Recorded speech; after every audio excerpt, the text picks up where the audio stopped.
Hello, we're here for our Fusion Confirmation, and this week's lesson is Journey to Rome. And so far in Paul's story, he has gone through 2 missionary journeys, and he does a total of 3 journeys. So today we're going to look at his 3rd mission and what happened on that, and how the circumstances eventually lead him going to Rome. And so that's what we'll be looking at today. And tonight's big idea, Paul's mission will lead him to the ends of the earth. Okay, so Paul starts his mission where he always does, over here in Antioch, which was really his home base, that congregation there. And he starts this one just like he did his 2nd journey, where he went over to Tarsus and then started visiting all of those churches that he had in the past. So he goes to all of these churches that he's previously visited, but then he's going to take a turn of events. He's going to go to Ephesus.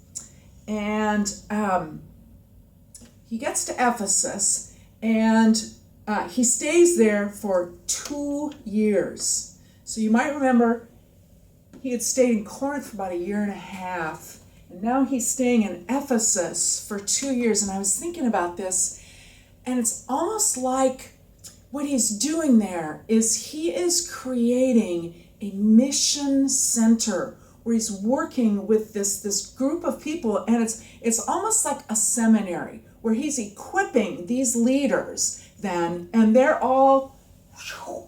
going to go out then. So the work that he's doing there, very intensive for 2 years, and building up that community. And the news of Christianity really was spreading around there. Now, what do we know about Ephesus? It was a major center of worship for the goddess Artemis, okay? So who's Artemis? So in Latin, you know, you had the Greek gods and then the counterparts in the Latin, and they're kind of the same gods, but sometimes they have different names. But in the Latin version of the gods and the mythology, she's Diana. And she is the daughter of Zeus, but not with Herod, or with Hera, not with Hera. He was fooling around, and it was some other lady. So Hera doesn't really like Artemis, okay? They never really get along. And Artemis is a twin, and she was the firstborn of the twin, and her fraternal twin is Apollo, okay? So Artemis is known as the goddess of hunting, and Ephesus had a temple to Artemis, and it was actually one of the 7 ancient wonders of the ancient world. So it was a magnificent temple. And Artemis is big stuff, okay? People do pilgrimages to go to Ephesus so that they can, show their worship to Artemis there. And it's just like the same way people nowadays, they go to Jerusalem on a pilgrimage, or they go to Rome on a pilgrimage. People would go to Artemis so that they would go to Ephesus so that they could worship Artemis. And so you think about it, it's not only big worship, but it's big business. And there are all of these supporting businesses that make their living because of the Artemis worship in Ephesus. So now Paul is starting to grow people that aren't worshiping the pagan gods. And there's a silversmith there in Ephesus, and his name is Demetrius, and he makes these little silver shrines. You can see he's holding one right there. These little silver shrines that look like Artemis in her temple, so that people who are worshiping her, they can buy one of his silver shrines and they can take it home with them, and then they can set up their own little home shrine in their house. So this is how he makes his living, with making all of these silver shrines for people that have come to worship the goddess Artemis. And he sees that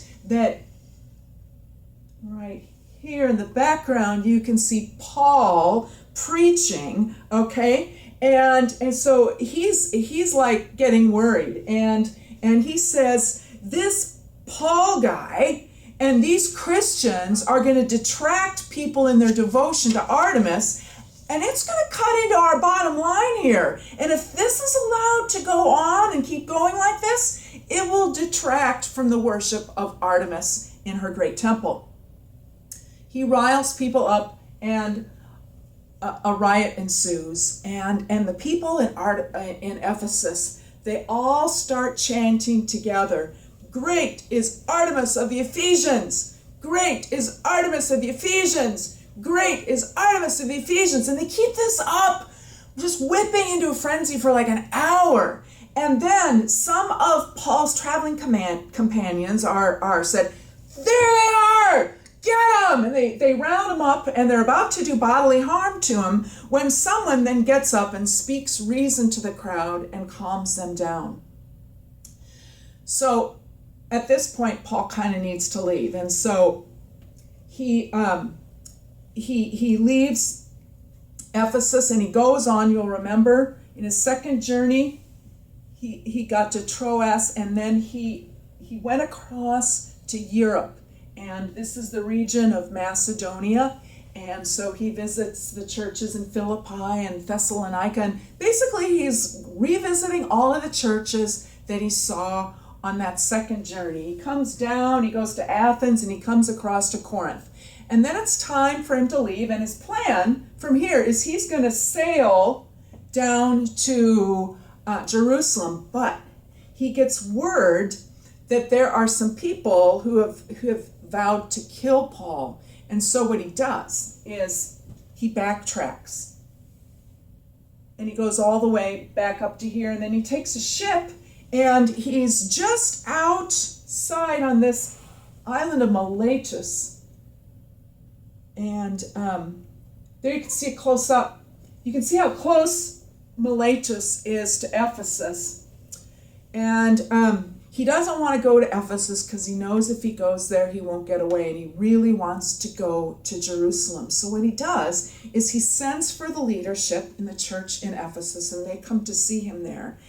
And then he tells them that he has had repeated visions and signs that when he gets to Jerusalem, he's going to be imprisoned and persecuted. And so naturally they're saying, "Paul, don't go. Don't go. If that's going to happen, don't go. You don't have to go." But his heart is set on it. He has to go to Jerusalem. And so he sets sail and he travels to Jerusalem. So once he gets to Jerusalem, he does what all good Jews do. He goes to the temple area. And he's in the temple area. And there are some people there, Jews that recognize him as that's Paul. He's that turncoat who's become a Christian and now is one of their chief evangelists. And so they set up a false accusation, and they with the charge, this man has let a Gentile into the holy temple area. And this was like the worst thing that you could say about someone, because that whole temple area was so holy, and they had fence line along it with signs on it that said, if you're a Gentile, don't go beyond these points, and if you do, we can kill you. Okay, so it's like the worst charge that they could have brought against Paul was to say that he had let a Gentile into the holy temple area. So now what happens here is there's a riot here. And the Roman soldiers are called in, and they haul Paul away, and they're about to flog Paul. And you might remember when we were talking about who Paul is, we mentioned that he was a citizen of Rome. He had Roman citizenship. And there were many ways, many pathways to get citizenship, and we don't know how he got it, but he did have citizenship. And now he's going to pull out that card at this point, because these Roman centurions, he's going to say to them, is it lawful to flog a citizen of Rome who hasn't been condemned? And they're like, oh my gosh, we just about flogged a Roman citizen. And so that frightens them off. They didn't realize that he was a Roman citizen, and he's kept in the barracks then overnight. And then the next day, Paul is brought before the Sanhedrin. And we talked about the Sanhedrin in a previous lesson. You remember that was kind of the church council of Judaism, the top kind of corporate body that ruled and made the rules and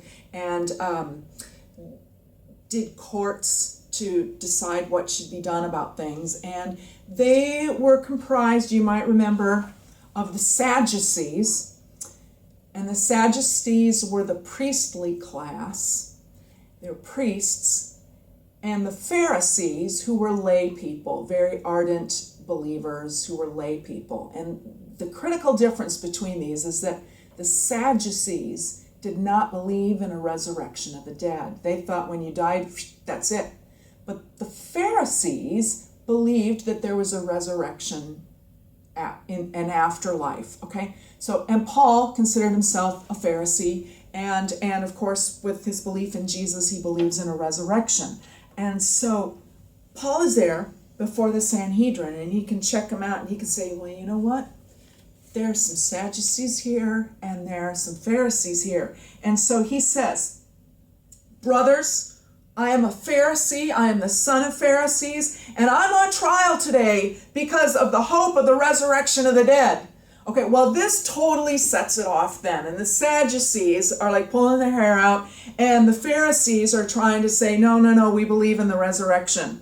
Okay, so the Romans then haul Paul back to the barracks. And the next day, he is taken to Caesarea. So you can see, here's Jerusalem where the temple is. And up here is Caesarea. It's a coastal city. And there was a big kind of a Roman governance area there. So he's in Caesarea.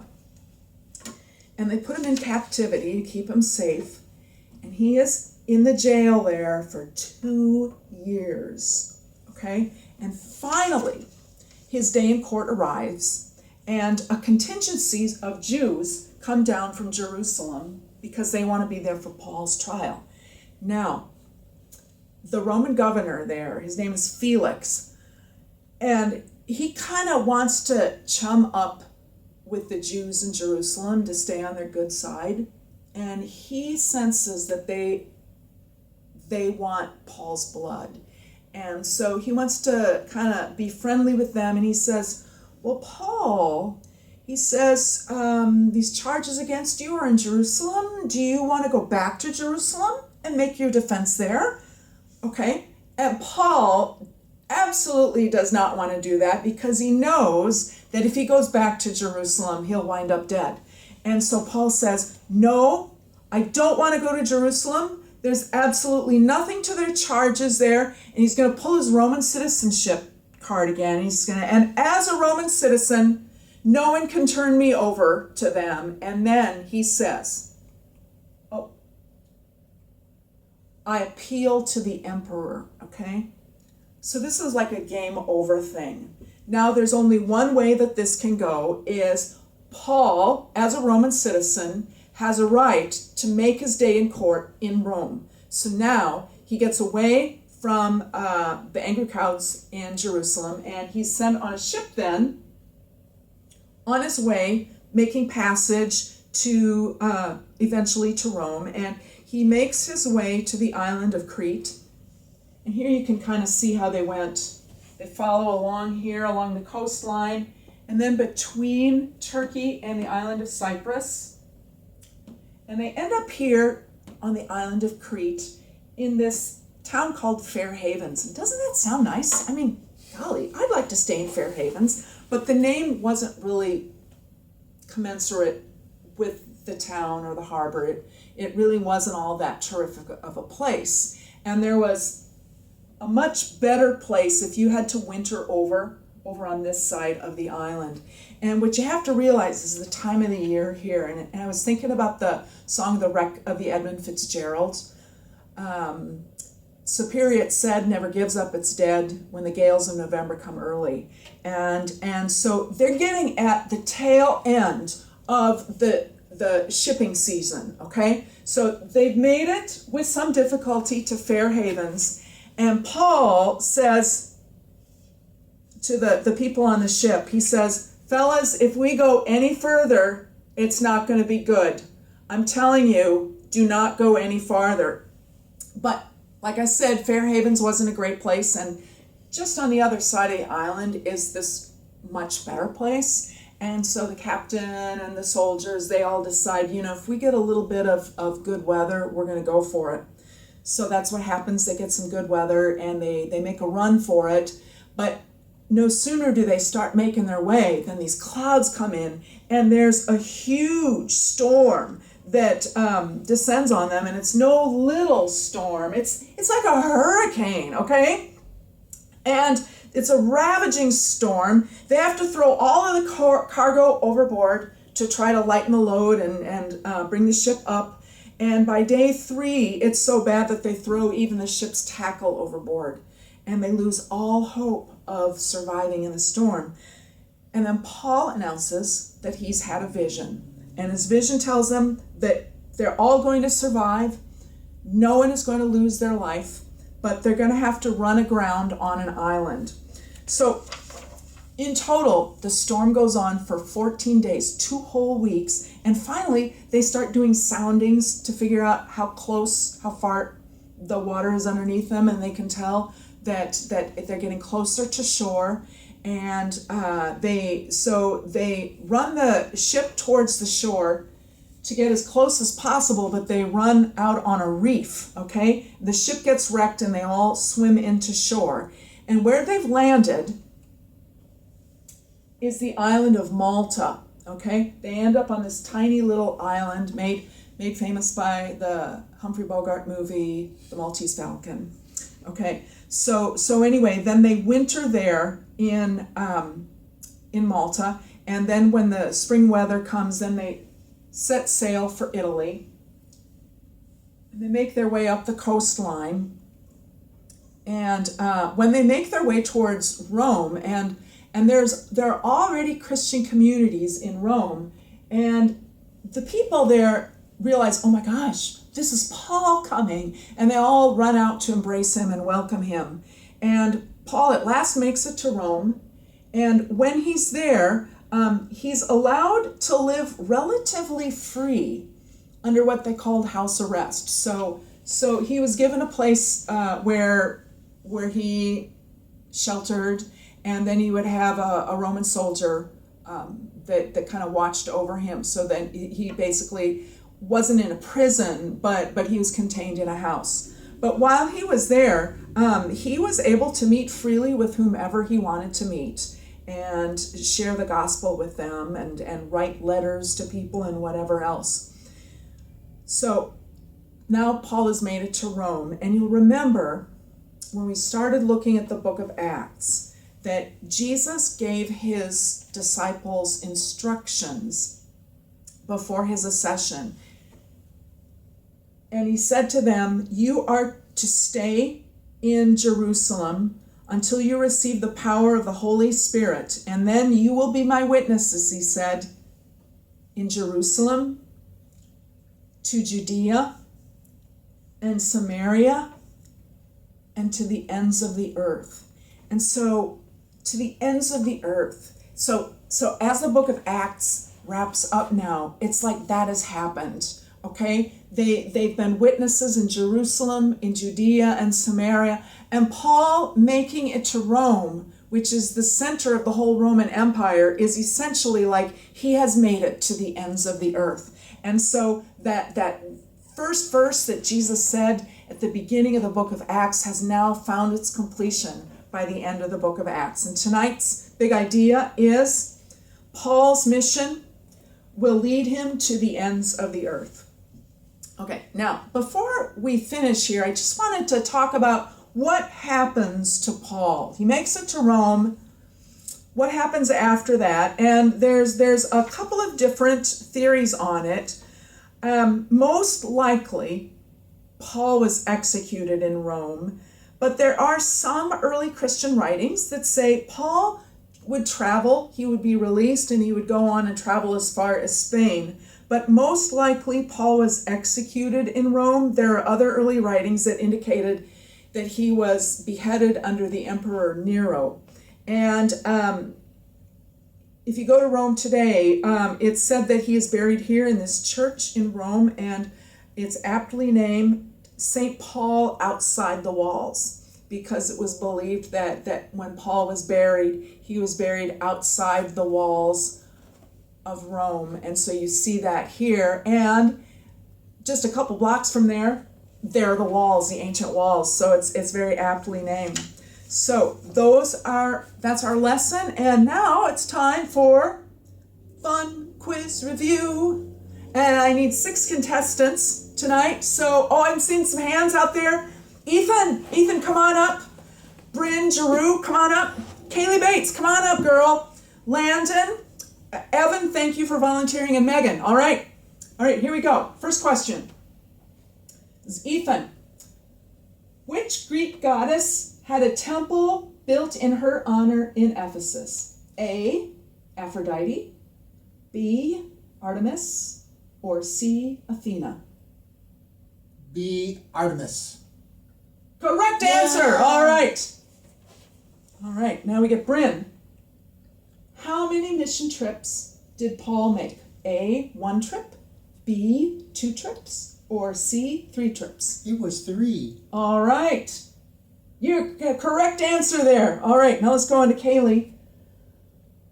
What saved Paul from being flogged in Jerusalem by the Roman soldiers? A, he appealed to Caesar. B, he said he was a Roman citizen, or C, he bribed them. That was B. He was a Roman citizen. Good answer. All right. You guys are so smart. Here we go. This is for Landon, how did Paul keep from being sent back to Jerusalem for trial? A, he appealed to Caesar. B, he said he was a Roman citizen. Or C, he bribed King Agrippa. That's A. He appeared to Caesar. Correct answer. All right. Question 5. Evan. When Paul was shipwrecked, on which island did they wash up? A, Cyprus, B, Crete, or C, Malta? That was C, Malta. All right, good answer. And one more, Megan. What likely happened to Paul after he arrived in Rome? A, he was executed. B, he died from old age. Or C, he was able to travel further. A, he was executed. Good answer. All right. You guys are so smart. All right, now before we go, we're going to do our New Testament chant. So here we go. Matthew, Mark, Luke, John. Matthew, Mark, Luke, John. Matthew, Mark, Luke, John. Acts and Romans. 1st and 2nd Corinthians. 1st and 2nd Corinthians. 1st and 2nd Corinthians. Galatians and Ephesians. Philippians, Colossians. 1st and 2nd Thessalonians. 1st and 2nd Timothy. Titus, Philemon, Hebrews and James. 1st and 2nd Peter.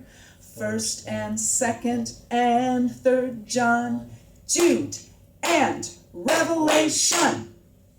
Okay, so you should have the small group sheets, and you can do that as a family discussion. And before we close, we'll say the Lord's Prayer. Our Father in heaven, hallowed be your name.